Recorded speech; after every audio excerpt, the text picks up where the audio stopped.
Sur le moment, tu ne t'imagines plus rien vivre de meilleur. Être un mort parmi les vivants. Ne plus avoir de projet du jour au lendemain alors que hier tu voyais encore un bel avenir. Tu penses ne plus jamais revivre ce bonheur et tu en fais du désespoir. Parfois tu cherches même un moyen de faire renaître la chose, de revenir en arrière, mais personne ne revient en arrière. La seule chose que tu oublies sur le moment quand c'est terminé, c'est que peut-être tu te trompes. Ce que tu appelles la fin n'est en fin de compte qu'une simple étape. Il suffit parfois d'une mauvaise nouvelle, d'une décision prise à contre-cœur, tout ça pour en arriver à ce moment-là. On a souvent parlé de la période où les choses se construisent. Ce moment qu'on vit sans penser qu'un jour il s'arrêtera. La manière de l'entretenir, de comment la finir quand c'est nécessaire. Et c'est vrai qu'on a rarement parlé de l'après, de comment se reconstruire, de comment vivre cette nouvelle étape. Eh bien, comment vivre dans un monde où l'on a perdu quelque chose que l'on pensait qu'elle allait durer. C'est parfois dans un moment où la douleur est immense qu'on perd goût à tellement de choses. C'est comme annuler un futur que tu t'étais toi-même créé. C'est comme te dire que ce que tu as toujours imaginé ne se passera pas comme prévu. Et donc normal sur le moment de ne pas savoir avec quoi on avance, car ce vers quoi tu avançais n'existe plus aujourd'hui. C'est-à-dire qu'on ne se concentre plus sur demain mais sur hier. On a de l'espoir de revenir à ce qui est fini, en oubliant ce qui doit être construit. L'espoir en ce moment-là, il est dangereux, car l'espoir ne doit pas se baser sur hier, il doit se baser sur demain. Le premier objectif n'est pas de prendre une route, c'est une erreur de penser à la nouvelle route. Il faut continuer son chemin, mais dans un autre jour dans le futur, tu pourras regarder hier, tu pourras te rappeler de ce que tu as vécu sans avoir la douleur qui va avec. Aujourd'hui, c'est à chaud, tu as mal, tu viens de ressentir la douleur. Parfois la plaie n'est pas encore fermée, donc cela ressasser ne servira à rien. Il faut au contraire faire en sorte qu'elle cicatrise, obliger son cœur à penser à l'avenir, à se dire qu'une chose est terminée.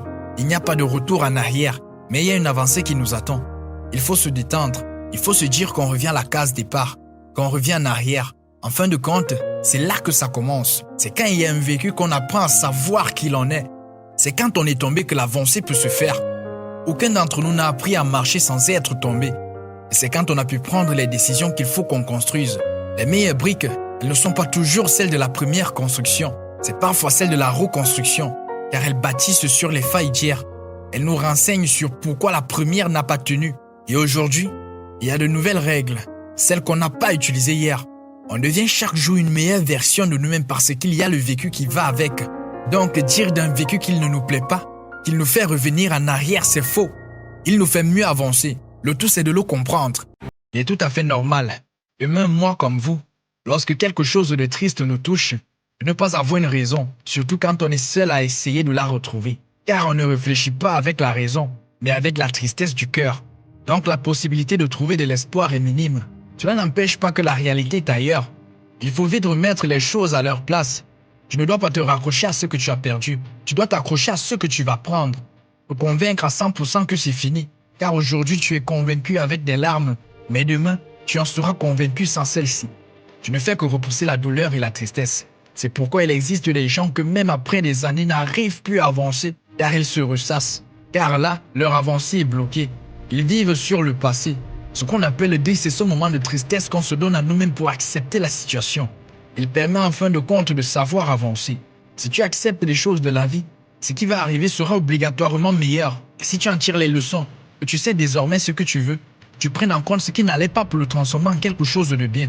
Le seul gros travail sur le moment serait de réussir à convaincre ton cœur. Il y a un autre élément, c'est d'avoir fait les choses bien. Car si tu fais les choses bien, l'impact il existe en ce moment-là. Ça intervient tout de suite car tu t'éloignes du regret, tu t'éloignes de la culpabilité. Quand tu fais les choses bien, que tu acceptes ce que Dieu t'a donné, tu es dans la victoire quoi qu'il arrive. On peut imaginer tomber, mais en faisant les choses bien, cette chute est d'une grande utilité. Au final, tu n'auras rien perdu. Tu auras juste accepté ton destin, celui qui va te faire naître quelque chose de nouveau, quelque chose qui arrive. Car pour obtenir, il ne faut pas regarder en arrière. Vous savez, quelques années plus tard, on se souviendra de ce moment. Celui où on s'est forcé de rester, de penser à hier, et on se dira, même si on me donnait tout l'or du monde pour retrouver ce qu'il y avait avant, je le refuserais, car il m'a permis de trouver le bonheur aujourd'hui. Tous les grands bonheurs naissent d'un échec qu'on a transformé en victoire. Aucun échec n'en est réellement un, car on a la possibilité de le transformer, et ça dépendra sur notre manière d'en tirer les leçons. et sur la façon de le reconstruire. Donc, quand c'est terminé, on vit la meilleure étape. C'est d'avoir la chance de construire ce qu'on a envie de vivre. Tout ça fait partie de notre route. Et à aucun moment on ne revient en arrière. Que ce soit quand on marche, quand on court, quand on tombe, notre vie entière se constitue de hauts et de bas. Et c'est parfois les bas qui font naître les hauts. On a besoin des deux pour avancer. Merci.